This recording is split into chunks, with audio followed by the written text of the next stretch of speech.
Hello， 今天咱们来分享酸奶戚风蛋糕的做法，不塌陷、不回缩，细腻绵软。详细配方与制作一起来了解吧。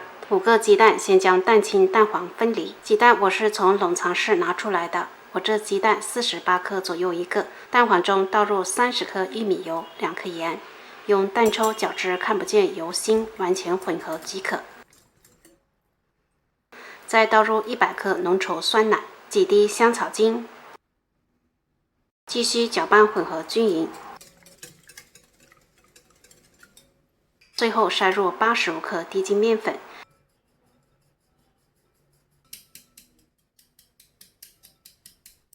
用接字手法混合至看不见面粉颗粒。蛋白中滴几滴白醋去腥，70克白糖分3次加入。如果一次性加入糖，打发时间会延长且组织较稠密。糖加完后，继续打发至光滑雪白，勾起尾端呈弯曲状，此时即为实心法泡，约7分发。继续搅打至纹路更明显且光滑雪白，勾起尾端呈坚挺状，此时为偏干性，约9分发。这时是戚风蛋糕蛋白打发最佳状态。起1/3蛋白霜加入蛋黄糊中，用切拌手法混合至颜色一致。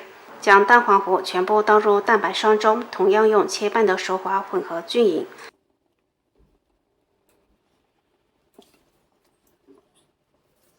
从高处将蛋糕糊倒入8寸模具中，抖一抖，蒸出里面的气泡。放入提前预热好的烤箱，上下火120度，中下层先烤60分钟。再转135度烤15分钟上色。刚出炉的蛋糕先蒸出里面的热气，再倒扣晾凉。姜汁不烫手就可以脱模切块啦。整体还是非常不错的，感觉比外面卖的好吃，组织细腻绵软。好啦，这期视频就分享到这里，喜欢的朋友可以在家试一下，拜拜。